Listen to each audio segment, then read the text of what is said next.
धीरज और स्वाति की शादी थी। धीरज शादी के मंडप में बैठा हुआ स्वाति का इंतजार कर रहा था। थोड़ी देर के बाद पंडित जी ने दुल्हन को लाने के लिए कहा तो धीरज बेचैनी से उस ओर देखने लगा जहां से दुल्हन आने वाली थी।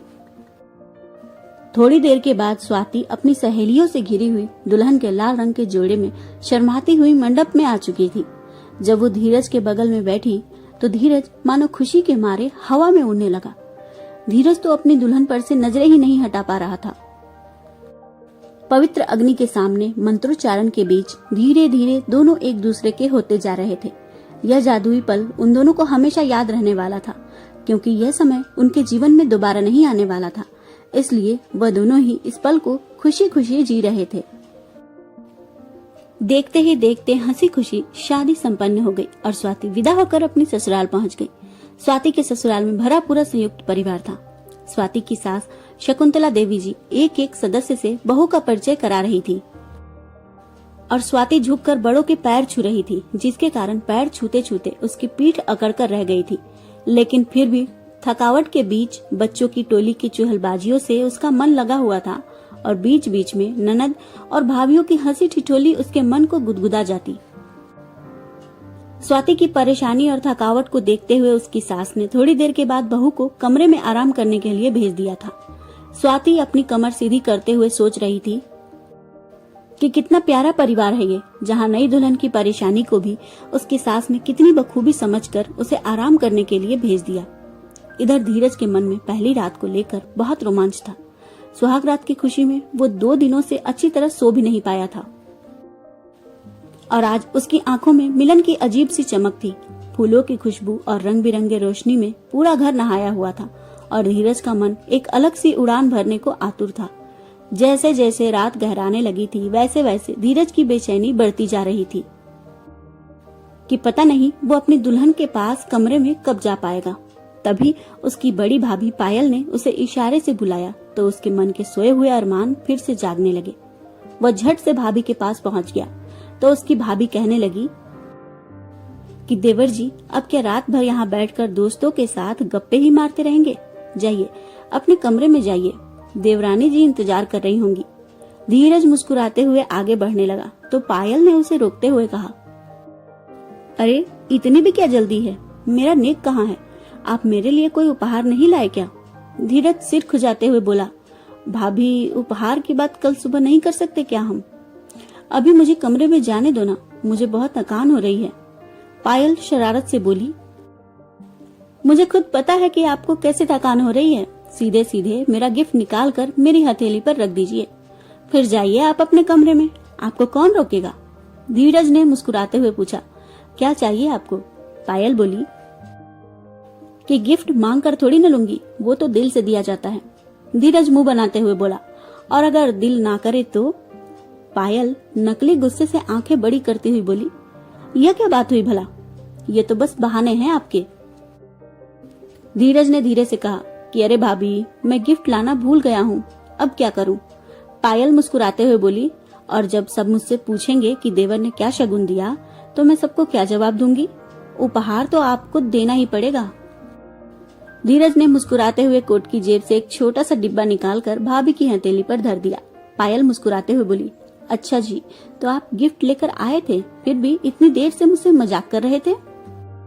धीरज हंसते हुए बोला, अरे मेरी प्यारी भाभी, मजाक करना तो मेरा हक बनता है ना। पायल अदा से मुस्कुराते हुए बोली, देख लीजिएगा देवर जी, कहीं ये मजाक आपको ही भारी न पड़ जाए। ऐसा कहकर वो खिलखिलाती हुई वहाँ से चली गई और धीरज मुस्कुराता हुआ अपने कमरे की तरफ बढ़ने लगा। वह जैसे ही कमरे में पहुंचा तो उसने देखा उसकी नई नवेली दुल्हन लाल जोड़े में लिपटी हुई लंबा सा घूंघट निकाले हुए बिस्तर पर बैठी थी। पूरा कमरा फूलों से सजा हुआ था। चादर पर फूलों की पंखुड़ियां बिखरी हुई थी। धीरज ने दरवाजा बंद किया। वो प्रेम के सागर में गोते लगाने को मचल उठा। नई दुल्हन के यौवन के सौंदर्य का रसपान करने के लिए वो व्याकुल हो उठा। उसका प्रत्येक अंग प्रेम की अटखेलियां करने को तैयार था। वो आगे बढ़कर दुल्हन के पास बिस्तर पर बैठा, लेकिन ये क्या, बिस्तर पर बैठते ही चादर के नीचे से कुछ आवाजें आने लगी। उसे अजीब सा अनुभव हुआ। वो झटके से उठ खड़ा हुआ और उसने चादर हटाकर देखा तो पूरे बिस्तर पर पापड़ बिछे हुए थे। यह सब देखकर धीरज हैरान रह गया और जोर से चिल्लाकर बोला, यह किसकी शरारत है?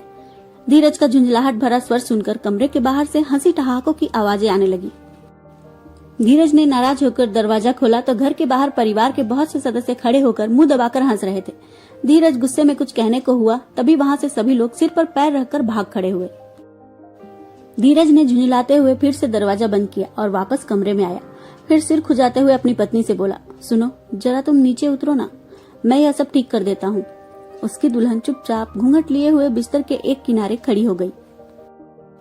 धीरज ने मन ही मन उन शरारत करने वालों को कोसते हुए सारे पापड़ हटाकर पूरे बिस्तर की सफाई की और कबर्ड से एक साफ सुथरी चादर बिछाने के बाद उसने अपनी पत्नी से कहा, आओ बैठो ना, ये मेरे घर वाले भी ना बहुत शरारती हैं, देखा ना तुमने कितनी शरारत करते हैं।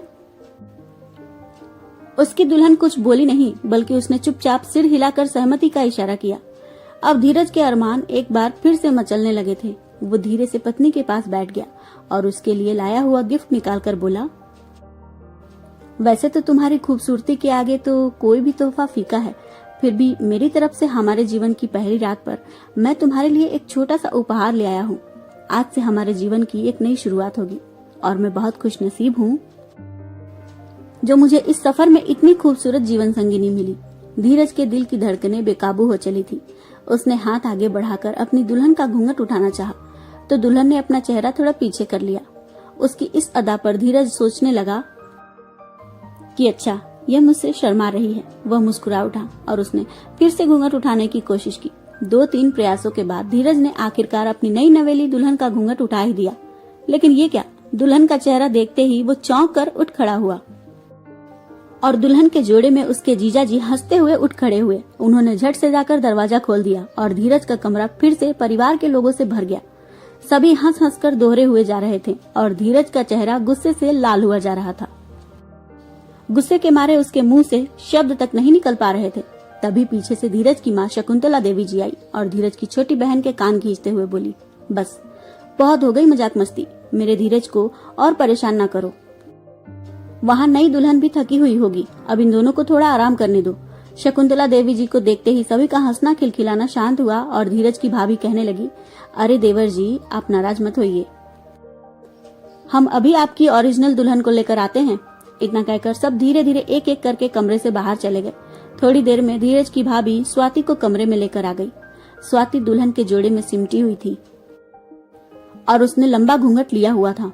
धीरज ने भाभी की ओर संदेह भरी नजरों से देखा तो भाभी खिलखिलाकर बोली, अरे देवर जी, इस बार हम नकली दुल्हन लेकर नहीं आए हैं, यह देख लीजिए। इतना कहकर उन्होंने स्वाति का घूंघट उठा दिया और स्वाति शर्मा गई। भाभी ने दुल्हन को कमरे में छोड़ा और धीरज को छेड़ते हुए बोली, सुबह जल्दी उठ जाइएगा। फिर अपने आंचल से मुंह दबाकर हंसती हुई बाहर चली गई। धीरज ने उठकर दरवाजा बंद कर लिया।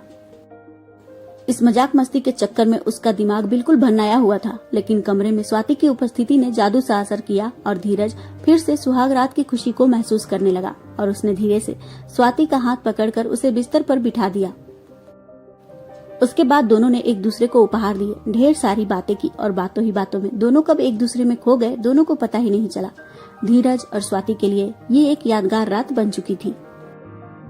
तो दोस्तों, कैसी लगी आपको ये कहानी कमेंट करके जरूर बताएं। धन्यवाद।